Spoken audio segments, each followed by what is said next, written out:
오늘 이 시간에는 산상수훈 주기도 하늘에 계신이라는 제목으로 말씀을 전하도록 하겠습니다.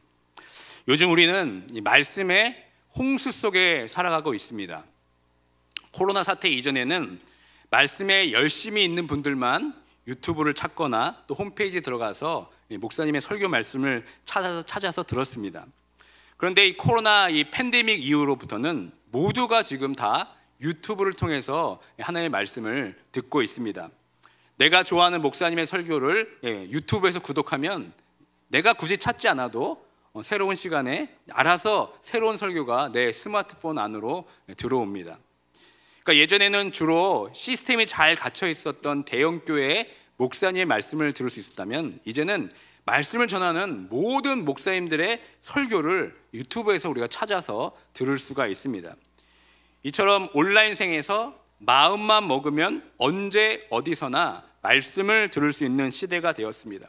정말 말씀이 넘쳐나는 시대에 우리가 지금 살고 있습니다. 그런데 여러분, 이 기도는 어떻습니까? 말씀은 이 온라인상에 넘쳐나고 있는데 기도는 그렇지 않은 것 같습니다. 말씀을 전하는 유튜브 채널은 정말 많은데 이 기도에 관한 이 유튜브 채널은 제가 거의 찾지 못했습니다. 왜 그런 것 같습니까? 제 생각에는 우리가 이 신앙생활을 하고 있는 데 있어서 우리가 무엇을 능동적으로 하기보다는 이 수동적으로 이 받는 것에 익숙하기 때문인 것 같습니다. 특별히 이 말씀은 우리가 눈으로 보면 됩니다. 아니면 설교를 통해서 그냥 귀로 들으면 됩니다. 그런데 여러분, 기도는 어떻습니까? 내가 직접 해야 합니다. 내가 무릎을 꿇고 내 시간을 내어서 내 목소리로 직접 기도해야 합니다.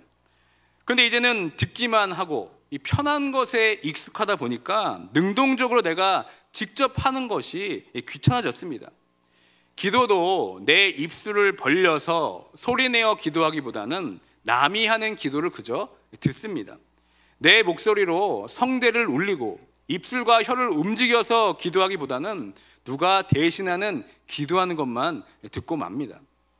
기도하자고 해도 평소에는 그렇게 시끄럽게 말을 잘하면서 기도할 때는 입도 뻥끗하지 않는 분들도 있습니다. 특별히 주일 예배 와서도 하나님께 입술을 열어서 한마디의 기도의 말도 하지 않고 돌아가는 분들이 적잖이 있습니다. 여러분들은 어떠십니까? 여러분의 삶 가운데 기도는 무엇입니까? 여러분들은 기도를 어떻게 정의하고 계십니까? 이 미국의 기독교 작가로 유명한 필립 얀시라는 분이 이 기도라는 책을 썼는데 그 책의 소제목이 저의 눈길을 끌었습니다. 그 문장이 참 마음에 와닿았는데 이렇게 적혀 있습니다. 하나님께 가는 가장 쉽고도 어려운 길. 이게 바로 기도라는 것입니다. 이 책의 이 소제목처럼 기도는 우리에게 한편으로는 너무나 어려운 숙제 같습니다. 분명히 우리가 기도해야 되는 것을 알지만 그 아는 만큼 삶 속에서 지키기가 참으로 어려운 것이 바로 기도입니다. 이런 우리들을 위해서 예수님께서 오늘 산상수훈의 말씀을 통해서 기도에 대해서 가르쳐 주길 원하십니다. 그것이 바로 주기도입니다.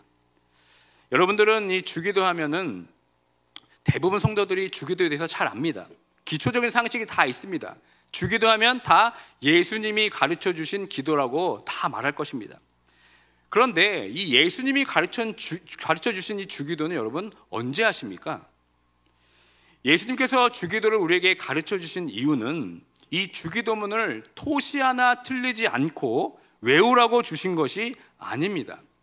이 주기도를 통해서 주기도의 방법과 주기도의 내용으로 우리에게 기도하라고 가르쳐 준 것이 바로 주기도입니다. 다시 말해 주기도문은 예수님께서 평소 기도하시던 형식과 내용을 요약해서 우리에게 알려주신 것입니다. 그러므로 주기도에 나타난 기도의 형식은 평소 예수 그리스도께서 기도하던 틀이었고 동시에 예수님께서 실제로 이 땅에서 살아가셨던 삶의 양식이기도 합니다. 그런데 여러분, 우리가 주기도문을 언제 합니까? 오늘날 많은 그리스도인들은 이 주기도문을 그저 예배를 마칠 때 드리는 어떤 형식으로만 생각할 때가 많이 있습니다. 우리가 하는 구역 모임, 어떤 소그룹 모임에서 모임을 마칠 때 어떻게 합니까? 마땅히 기도해 주실 분이 없으면 오늘 모임은 우리 주기도문으로 예배를 잘 마치겠습니다 하면서 하늘에 계신 우리 아버지 이렇게 마무리할 때가 얼마나 많이 있습니까? 이 주기도문을 마치 모든 어떤 시작의 마지막을 알리는 어떤 마무리용 의식으로 생각할 때가 참 많이 있습니다. 이것이 아마 주기도문을 가장 많이 오용하는 사례일 것입니다. 사랑하는 성도 여러분, 이 주기도문 이 네 글자에서 이 중간에 두 글자 기도가 빠지면 어떻게 됩니까? 주문이 됩니다. 이 주문 두 글자만 남습니다. 실제로 우리가 드리는 이 주기도문을 한번 살펴보시길 바랍니다. 주기도문에 담긴 한 단어 한 단어가 어떤 의미인지 생각할 겨를 없이 그냥 쭉 외워버릴 때가 얼마나 많이 있습니까? 우리의 마음에 담긴 고백보다는 어떤 형식의 하나로 주기도문을 외울 때가 얼마나 많이 있습니까? 만약 주기도문에 우리의 마음이 담긴 기도가 없다면 그저 종교적이면서 형식적인 주문으로 전락해 버리게 됩니다.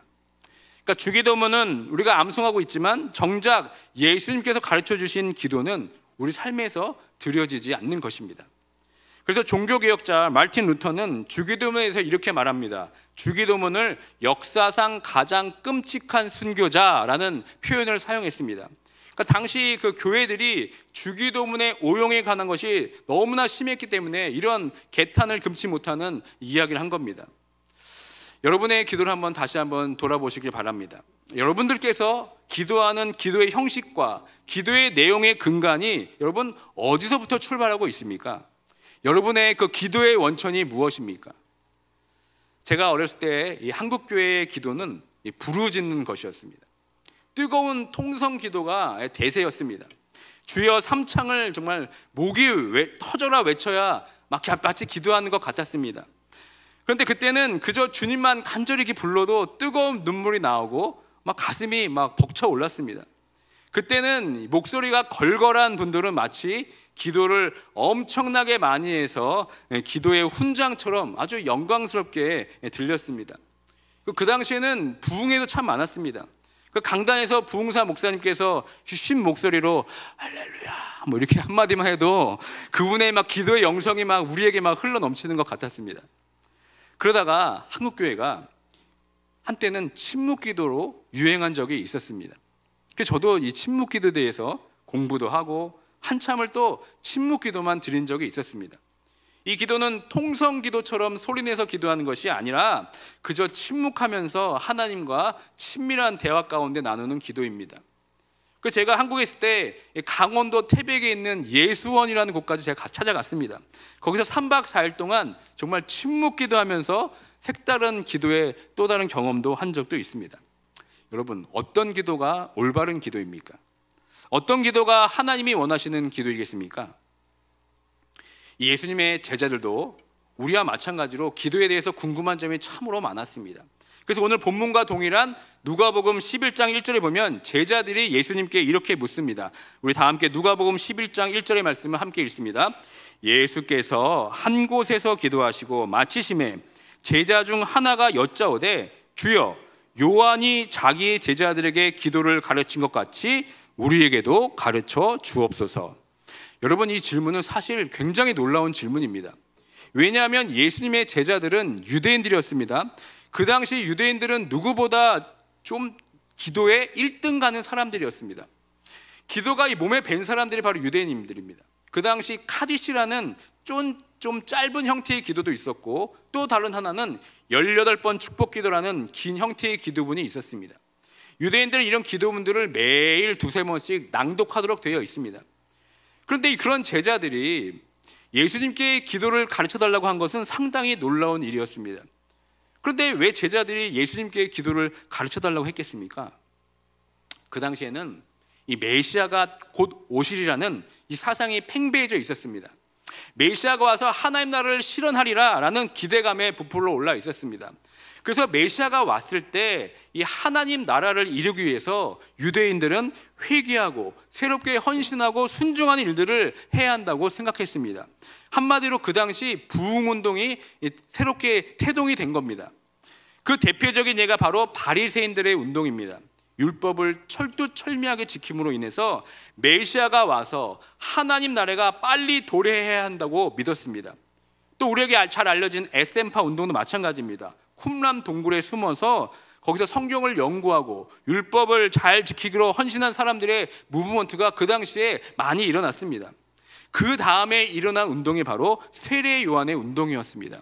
세례 요한의 여러분 첫 번째 메시지가 무엇입니까? 회개하라입니다. 천국이 가까웠으니까 회개하라는 것입니다. 그래서 회개의 징표가 무엇입니까? 바로 세례였습니다. 세례 요한의 운동이 바로 회개와 헌신에 관한 부흥 운동이었습니다. 그래서 그때 부흥을 주도하던 바리새인들, 또 에센파들, 이 세례 요한들의 운동에 속한 사람들이 자신의 어떤 신학적인 이해와 이상과 소망을 담아서 특별한 기도문들을 다 가지고 있었습니다. 그래서 다시 누가복음 11장 1절을 보면 제자들이 이렇게 물어보는 겁니다. 제자 중 하나가 여쭤오되 주여 요한이 자기 제자들에게 기도를 가르친 것 같이 우리에게도 가르쳐 주옵소서. 그러니까 예수님과 제자들도 이 세례 요한이 이끄는 운동에 참여한 겁니다. 그 요한에게 예수님이 세례를 받았습니다. 그 후에 하나님께서 주신 신적 위임을 받고 그때부터 예수 그리스도는 하나님 나라를 선포하게 된 것입니다. 그러니까 하나님 나라 백성의 정체성을 가장 집약적으로 나타내 준 것이 바로 주기도문입니다. 그래서 마태복음을 보면 산상수훈이 5장부터 7장까지 기록이 되어 있습니다.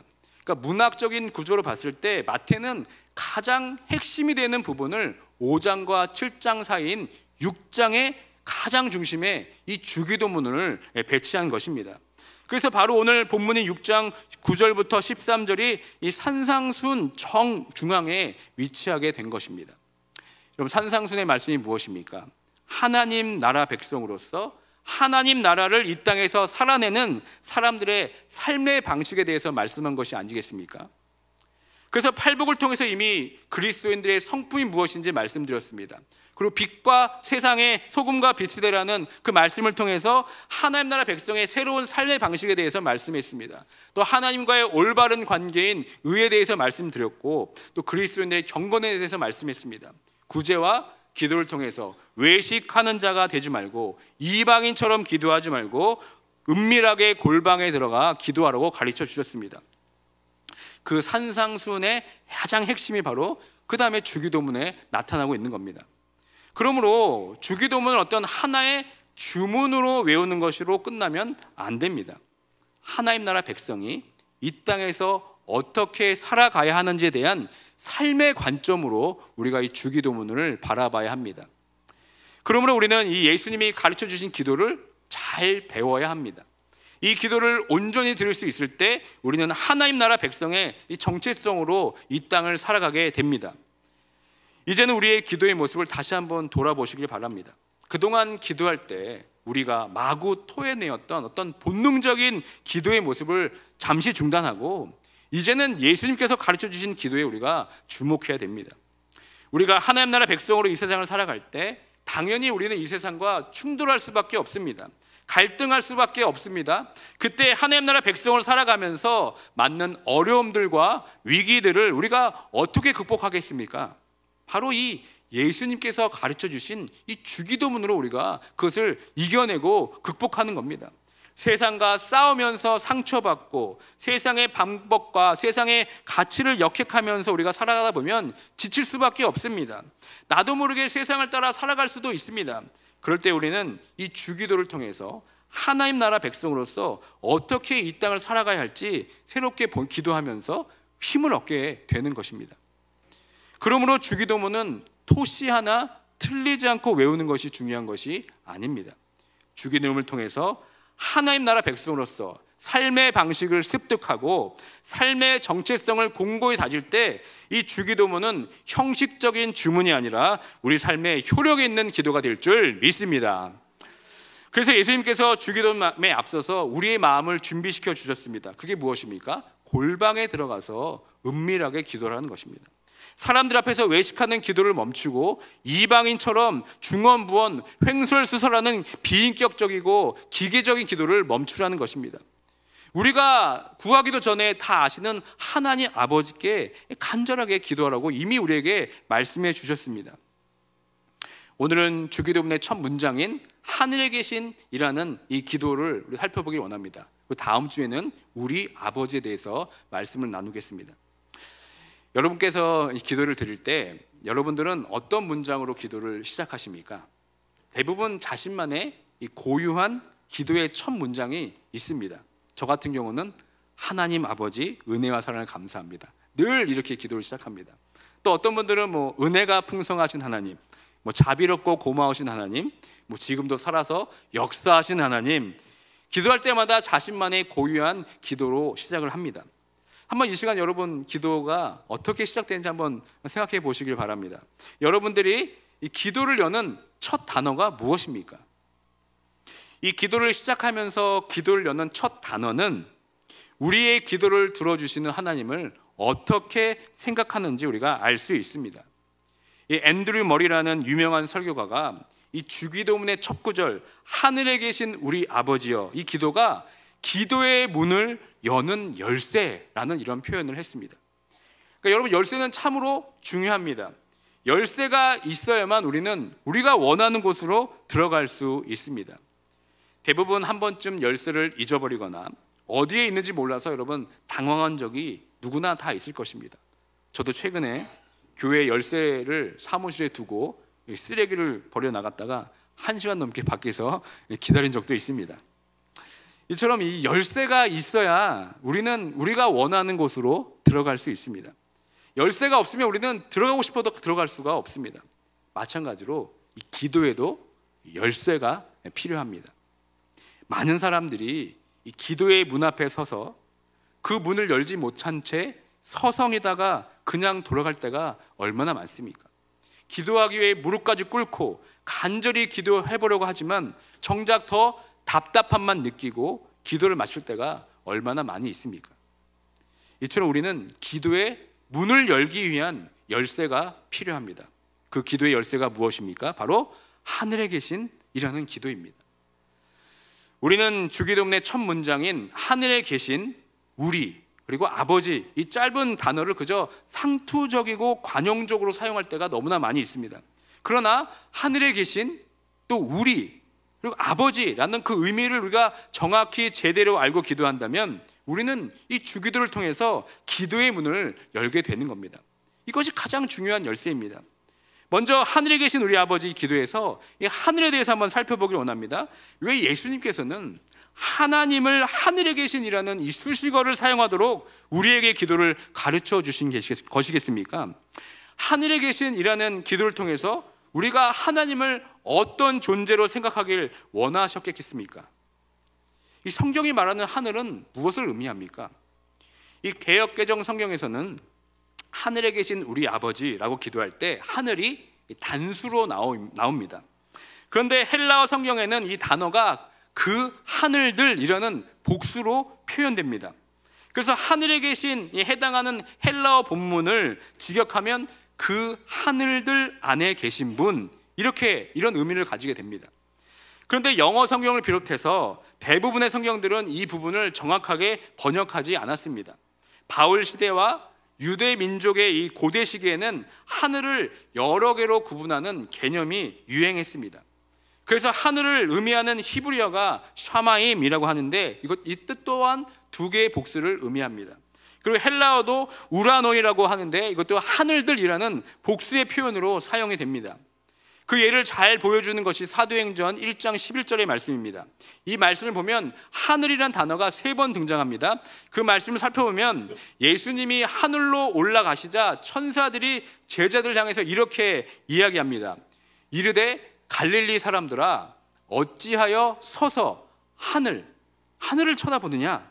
여기서 이 하늘이 바로 영어로 스카이라고 합니다. 그러니까 우리가 일반적으로 보는 육적으로 보는 하늘을 말합니다. 물리적인 하늘입니다. 그리고 그 다음에 천사가 또 이렇게 이어서 이야기합니다. 너희 가운데서 하늘로 올려지신 이 예수는 하늘로 가심을 본 그대로 오시리라 하였느니라. 여기서 2번 나오는 하늘은 헤븐입니다. 영적인 영역을 뜻하는 것으로 지금 번역이 되어 있습니다. 똑같은 헬라어 우라노스를 사용했는데 NIV 성경에서는 이를 스카이와 헤븐으로 구분해서 의역했습니다. 그러므로 우리는 성경에서 이 하늘이라는 단어를 볼 때 하나의 하늘이 아니라 복수의 의미로 우리는 봐야 합니다. 그 복수의 의미를 통해서 우리는 우리가 보는 물리적 하늘, 스카이와 영적인 세계, 영적인 영역을 지칭하는 이 하늘, 헤븐의 뜻을 우리는 구분해서 볼 수 있어야 됩니다. 또 에베소서에 보면 하늘이라는 단어가 많이 등장합니다. 하늘에 속한 온갖 신령한 복, 예수 그리스도께서 계시는 하늘에서 자기의 오른쪽에 앉히셨다. 하늘에 있는 통치자와 건세자들, 또 너희의 상전이 하늘에 계시고 등등 많은 표현들이 등장합니다.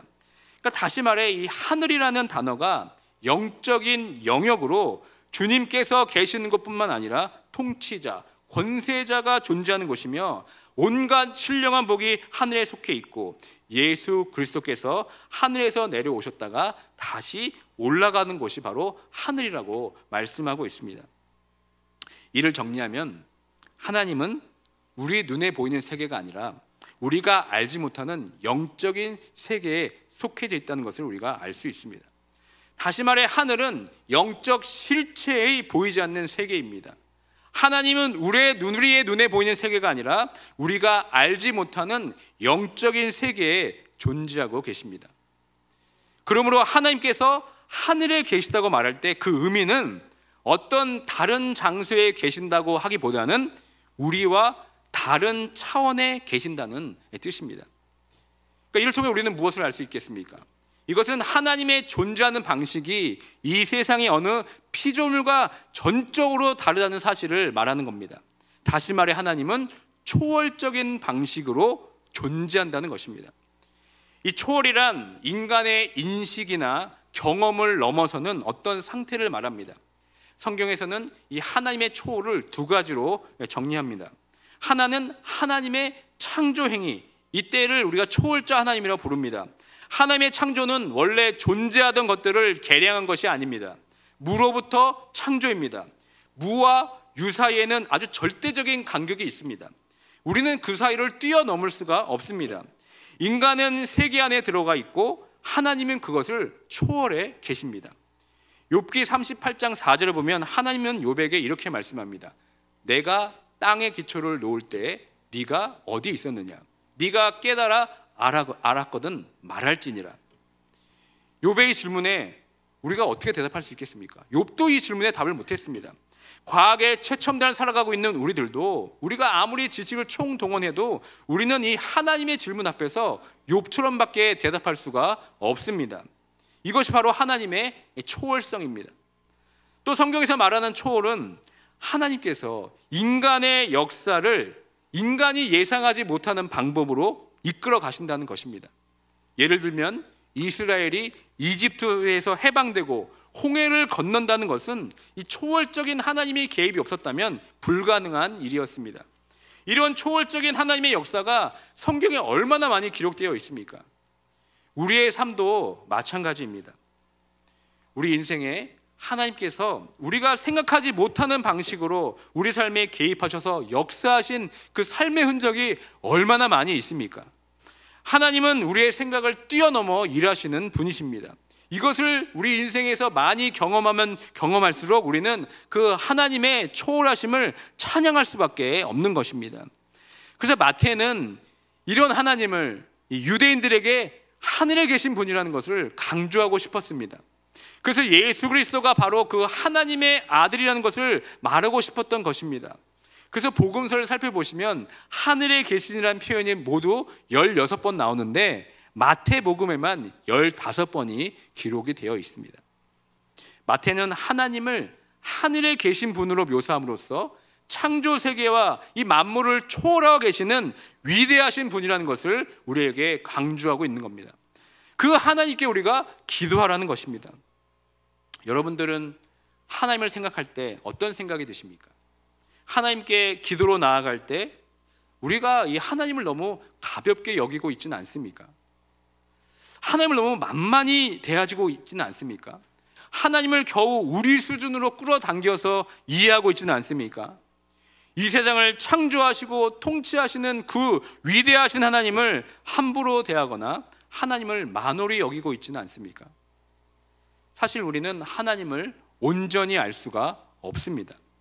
하나님을 우리가 쉽게 단정하고 규명할 수 있는 분이 아닙니다.